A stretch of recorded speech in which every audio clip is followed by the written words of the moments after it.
banyak simpanan, sekali lirik oke saja, bisnisku menjaga.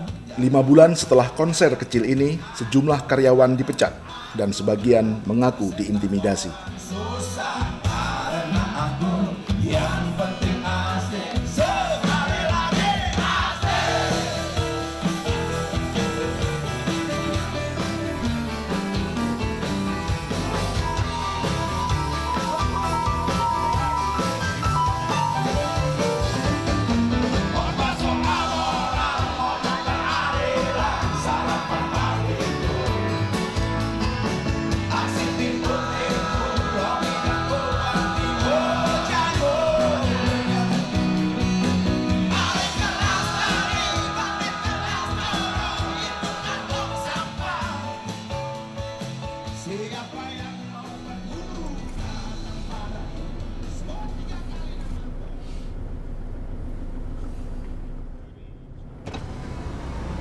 Siap. Sore. Selamat datang di JICT. Sore. Mohon izin ada pemeriksaan. Oke, silakan.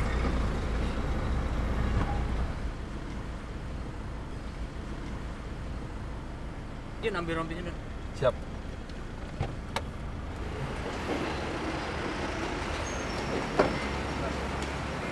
Siapapun yang masuk ke lini 1, kita wajib untuk menggunakan perlengkapan keamanan dan safety. Tolong digunakan daerah Siap. 1. Siap.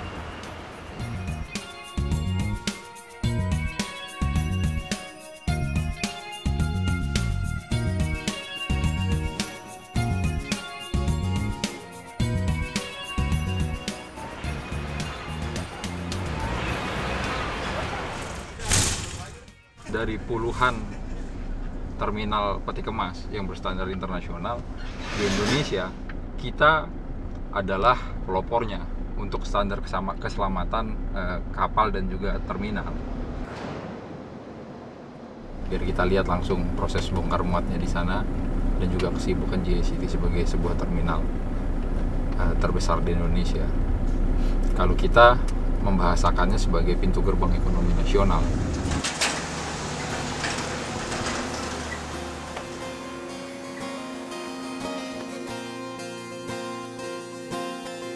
JICT ini adalah terminal paling sibuk di Indonesia. Kita juga dikenal sebagai terminal paling besar. Kenapa? Kita berdiri di atas 100 hektar lahan dan kemudian kita mampu melayani 160 kapal dalam waktu 1 bulannya.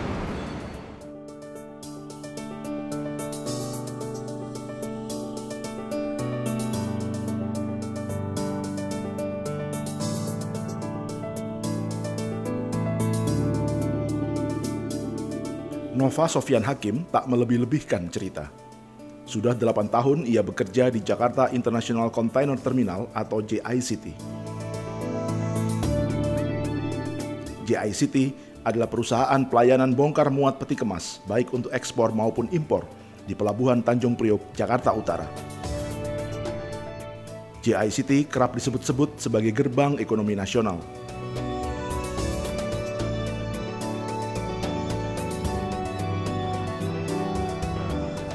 Nah, ini kita lihat nih, saat ini sedang ada kegiatan di lapangan penumpukan. Yard operation ratio-nya sebesar 60% kurang lebih saat ini. Kita memegang 70% pangsa ekspor impor di Jabodetabek. Hingga nggak heran kalau asing sangat berminat untuk menguasai gerbang ekonomi nasional ini.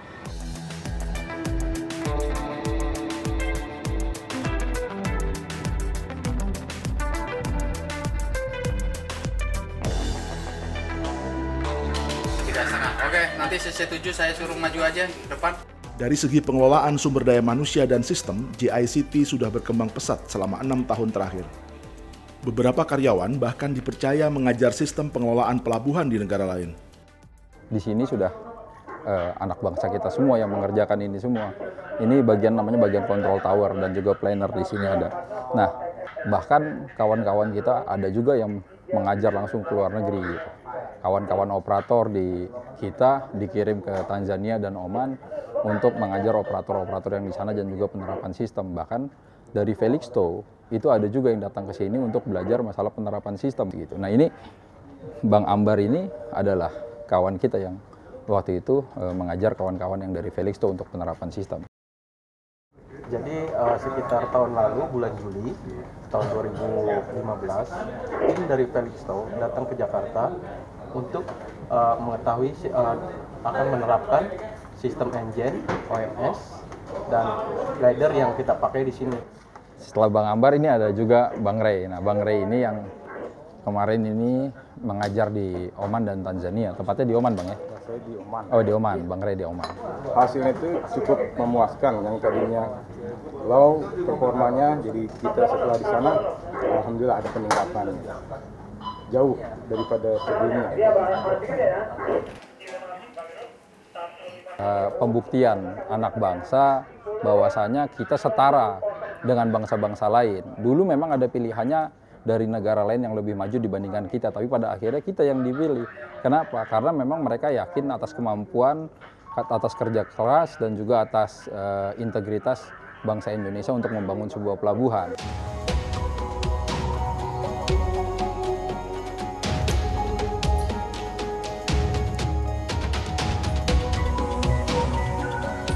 Ini namanya sistem billing. Nah, ini namanya sistem GBOS. Sistem ini nggak ada di pelabuhan lain karena memang sistem ini kita sendiri yang membangunnya. Jadi kawan-kawan di billing dan kawan-kawan di IT waktu itu ini bersama-sama kita membangun ini sendiri gitu. Ini sistem yang tepat, akurat, dan dihasilkan oleh anak bangsa sendiri. Ini bisa memangkas waktu dari 30 menit menjadi 1 menit. Ini self-service. Jadi customer datang, dia langsung mentransaksi sendiri dengan security yang sangat handal.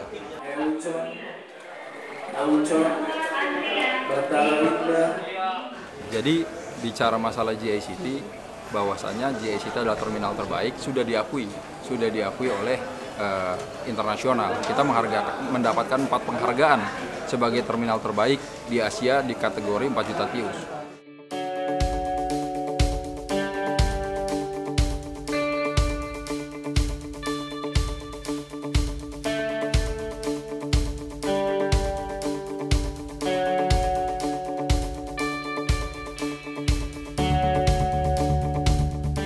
Saat krisis moneter 1999, Lembaga Keuangan Dunia IMF meminta agar GICT diprivatisasi alias diserahkan pengelolaannya kepada swasta.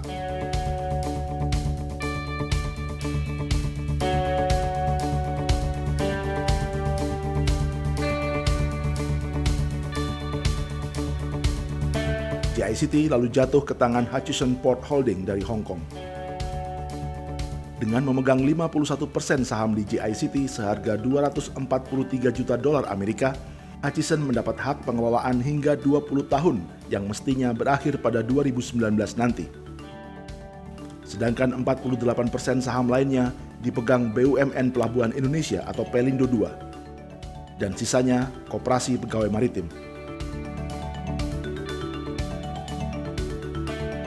Namun pada 5 Agustus 2014 atau 5 tahun sebelum masa konsesi habis, para pemegang saham di GICT menandatangani amandemen perpanjangan kontrak dengan Hutchison. Serikat pekerja yang diketuai Nova mempertanyakan hal tersebut, sebab ada kejanggalan dan potensi kerugian negara dari perpanjangan kontrak itu. Kejanggalan pertama tentang logika harga. Saat diprivatisasi kepada Hutchison Port Holding tahun 1999, harga GICT 243 juta dolar Amerika. Namun dengan arus peti kemas yang meningkat 2 kali lipat, ketika perpanjangan tahun 2015 lalu, GICT hanya dilepas 215 juta dolar. Artinya, selama 16 tahun, nilai atau valuasi GICT justru turun 28 juta dolar. Kejanggalan kedua tentang valuasi harga GICT yang berbeda antara satu lembaga penaksir dan lembaga penaksir lainnya. Menurut perhitungan Deutsche Bank yang ditunjuk Direksi Pelindo II, nilai 100% saham GICT adalah 8,6 triliun rupiah. Dengan nilai perusahaan sebesar itu, maka 49% saham GICT yang hendak dikuasai Hutchison setara dengan 4,2 triliun rupiah. Hutchison sendiri baru menyetor uang muka sebesar 200 juta dolar Amerika atau hanya 2,9 triliun rupiah. Bandingkan dengan hasil perhitungan Finance Research Institute yang diminta Komisaris Pelindo. Menurut hitungan FRI, nilai 100% saham GICT adalah 11,6 triliun rupiah. Dengan nilai sebesar itu, bila Hutchison ingin menguasai 49% saham, maka ia harus menyetor 5,7 triliun rupiah. Dengan uang muka hanya 215 juta dolar atau sekitar 2,9 triliun rupiah, itu setara dengan 25,2% saham saja. Pimpinan ini saya... Tak heran bila Deutsche Bank AG Hong Kong yang mengevaluasi perpanjangan kontrak JICT juga dicecar pertanyaan oleh anggota Pansus DPR yang khawatir nilai buku JICT dibuat lebih kecil dari nilai pasar. Kalau seperti ini dan saham share sudah ditentukan dari awal 49,51, berarti perhitungan valuasi yang Anda lakukan itu tidak ada gunanya. Jadi apapun yang Anda presentasikan sekarang itu sudah disetting dari awal. Itu yang ditanyakan Pak Nurdin. Kenapa Deutsche Bank yang katanya 10 besar terbaik di dunia membuat valuasi yang tidak ada gunanya?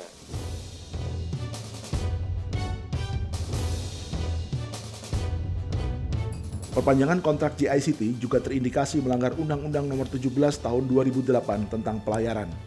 Karena sebagai otoritas pelabuhan, Direksi Pelindo II mestinya melaporkan perpanjangan kontrak ini kepada Menteri. Ada 4 surat kementerian dari perhubungan yang menyatakan hal tersebut, dan kemudian dari oversight komite yang waktu itu dibentuk juga oleh Direksi Pelindo II, di situ juga mereka menyarankan bahwasannya harus dilakukan tender terbuka. Namun pada kenyataannya tender terbuka itu ternyata tidak seperti apa yang diharapkan. Protes serikat pekerja dibalas manajemen lewat pemasangan iklan di media massa. Isinya menyatakan bahwa perpanjangan kontrak JICT tidak perlu memakai tender atau lelang. Tak hanya itu, Direktur Utama Pelindo II, Richard Joslino, menyebut penolak Hutchison sebagai musuh negara. Proses perpanjangan ke tangan Hutchison tak dapat dicegah karyawan. 25 Juni 2015, akhirnya perpanjangan kontrak JICT difinalisasi di Hutchison House, Hong Kong. Uang muka 200 juta dolar untuk 51% saham JICT ditambah menjadi 215 juta dolar. Orang semua bicara bahwa kita terima 215 juta. Tahun 1999, 215 juta, saya perlu tambahkan bahwa ada in-kind lagi di situ, dan totalnya adalah 243 juta, betul? Pelabuhan Indonesia 2 dari pihak direksi, mereka hanya menghitung keuntungan sampai 2019. Padahal perpanjangan ini sampai 2039. Kami telah hitung antara perpanjangan dengan 100% nasional ada perbedaan sebesar 30 triliun keuntungan yang akan didapatkan oleh negara ini jika kita kelola sendiri. Nah, kembali pada pernyataan Dirut Pelindo II waktu itu, bahwasanya kami tidak sanggup melakukan ini. Pertanyaannya, di bagian mana kami tidak sanggup melakukannya?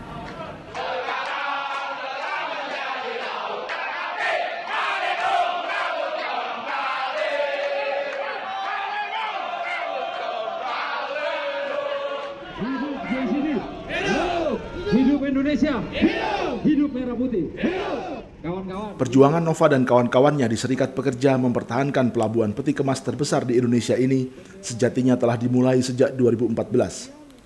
Tahun kita ingat tahun 99. Pada tahun 1999 ada pemisahan antara regulator dan operator. Jadi yang berhak menandatangani ini adalah regulator, bukan operator. Tolak konsesi. Tolak konsesi sekarang juga. Konsesi itu sangat merugikan. Perlawanan Serikat Pekerja dibalas manajemen Pelindo II dengan opini negatif.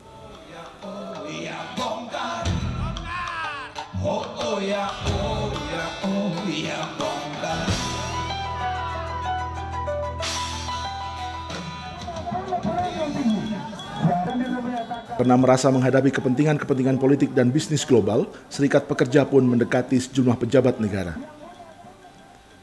Berarti kita udah satu jalur sama Pak Luhut, udah enak gitu Pak. Presiden begitu pertama. Iya. Kita yakin kok. Dibilang pokoknya menentukan Republik anak bangsa bisa, dia langsung bersikap.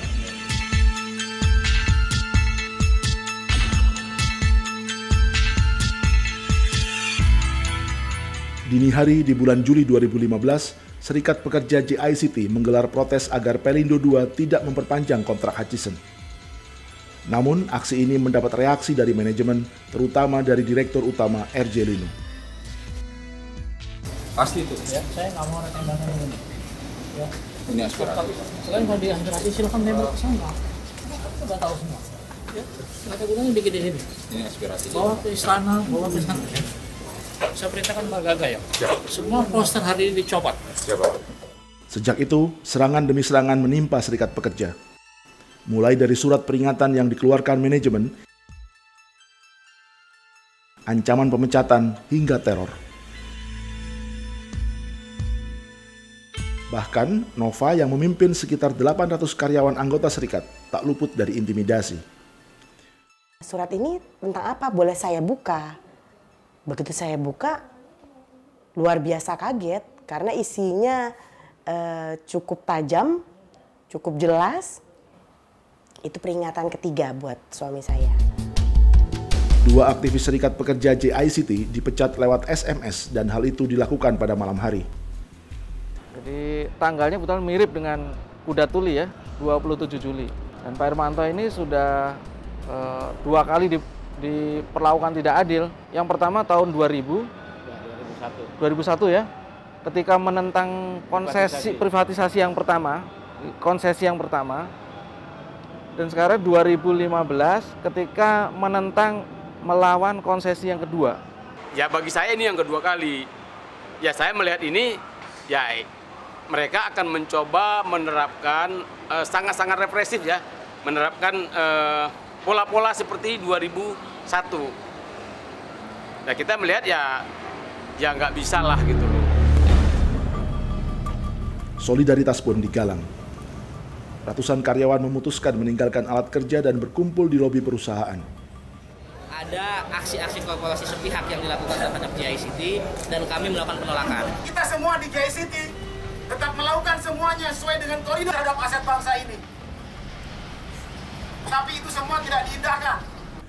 Peristiwa ini melumpuhkan salah satu pembuluh darah utama jantung perekonomian nasional selama 9 jam. Tak heran bila Kapolda saat itu, Tito Karnavian, turun ke lapangan. Kami bisa, kedua banyak pihak juga memberikan ruang kepada kami untuk boleh ikut berembuk, memberikan masukan untuk masalah internal ini. Kami juga siap untuk itu. Kami pada posisi netral. Pak Kapolda. Pak Kapolda, kita mas. Tadi Pak. Dulu orang lagi selesai ini. Manajemen lama Pelindo II membawa rombongan pekerja dari tempat lain yang disiapkan untuk menggantikan para karyawan JICT yang dianggap mogok. Enggak, makanya itu. Saya minta polisi mengamankan itu saya. Mau duit dari itu.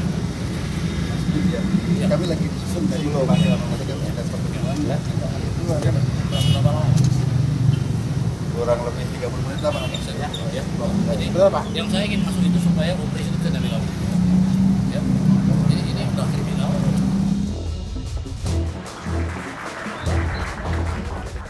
Usai aksi solidaritas ini, Komisi 9 DPR RI melakukan inspeksi ke kantor manajemen Pelindo II.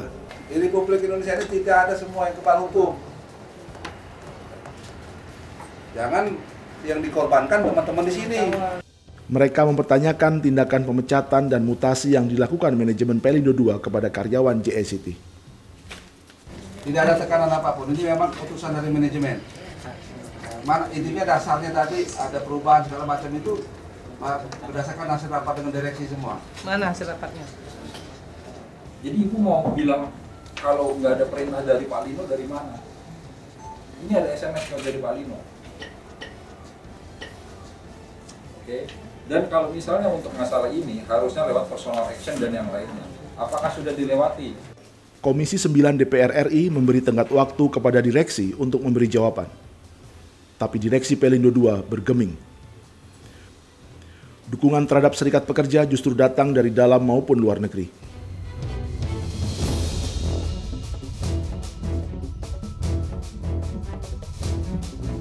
Alam seperti tapi saat ini kawan-kawan hadir bukan hanya untuk kawan-kawan JICT saja, tapi ini untuk seluruh perjuangan bangsa dan negara. Hidup Buruh! Indonesia untuk memberikan support terhadap perlawanan yes, there are issues about jobs, but also this is about an issue about the national economic benefit. And we think this is a good campaign from what we understand from our unions, and we are here to support them. Bersama Gerakan Nasionalisasi Aset yang terdiri dari beberapa lembaga, JICT menggelar unjuk rasa, meminta pencopotan RJ Lino dari jabatan Direktur Utama Pelindo II. Tentang ini sudahlah, dari zaman kuda gigit besi, Fir'aun dan Korun sampai sekarang ini zamannya Bento.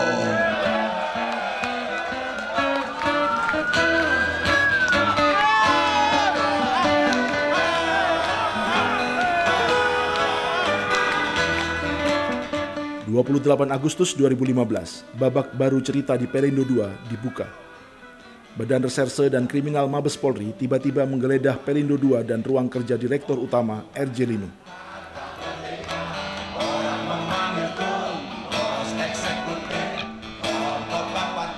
Lino menelpon Kepala Bappenas Sofyan Jalil dan mengancam akan berhenti sebagai Direktur Utama. Ini Pak, begitu data media begitu banyak Pak. Ya, saya seperti buat kriminal, come on Pak. I'm making this company so rich. Itu malah begini kok saya dihukum kayak begini. Nggak fair Pak. Bapak tolong kasih tahu Presiden deh, kalau caranya begini besok saya berhenti Pak. Bersetak orang susah karena aku yang penting asik. Sekali lagi asik. Saya challenge Presiden sama Wakil Presiden. Saya bilang, kalau ini nggak diberesin dan saya nggak dapat backup penuh, saya berhenti. Ya makanya waktu kejadian di situ sore itu, belum penyidikan masih itu Wakil Presiden dari Seoul telepon saya, bilang Pak Lino, stay, kerja yang biasa kita akan selesaikan di atas. CEO-nya IPC bisa punya bargaining position cuma kuat dengan nomor 2. Jadi kita hebat. Terima kasih.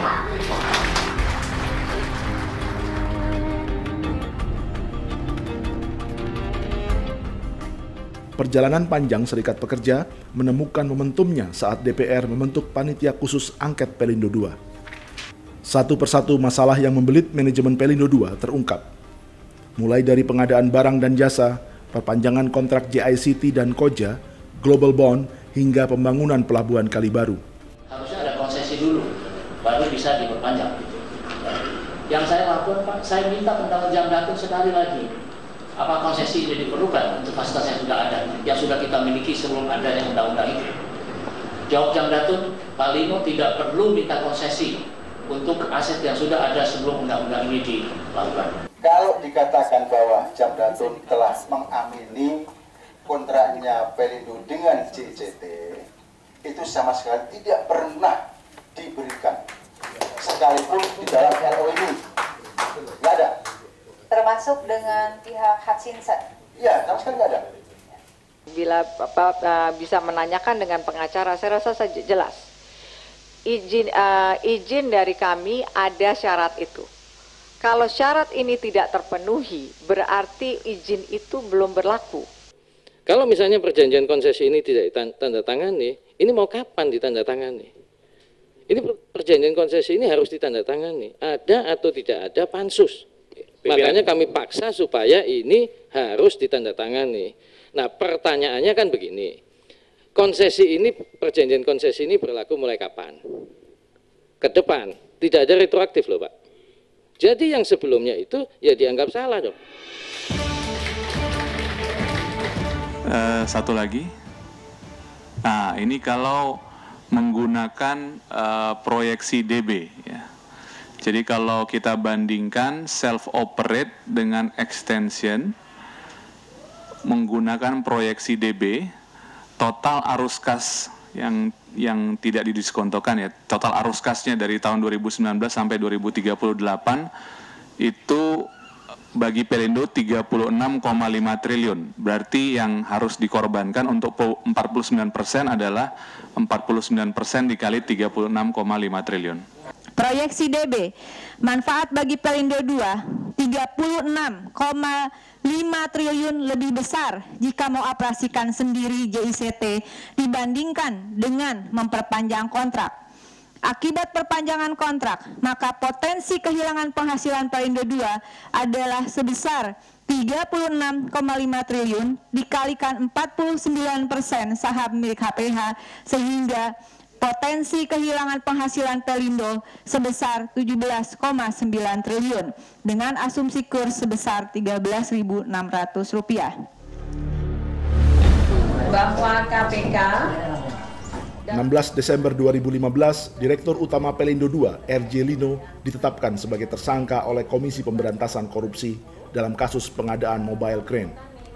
Alat bukti yang cukup untuk meningkatkan status kasus tersebut ke penyidikan dan menetapkan RJL, Direktur Utama PT Pelindo II Persero sebagai tersangka.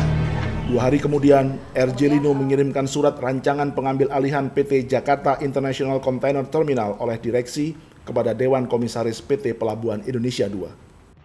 Namun pada 5 Januari 2016, surat tersebut dibalas dengan penolakan oleh Komisaris Utama Pelindo II, Tumpak Hatorangan Panggabean, yang juga mantan komisioner KPK. Beberapa minggu setelahnya, Lino diperintahkan mundur sebagai Direktur Utama Pelindo II.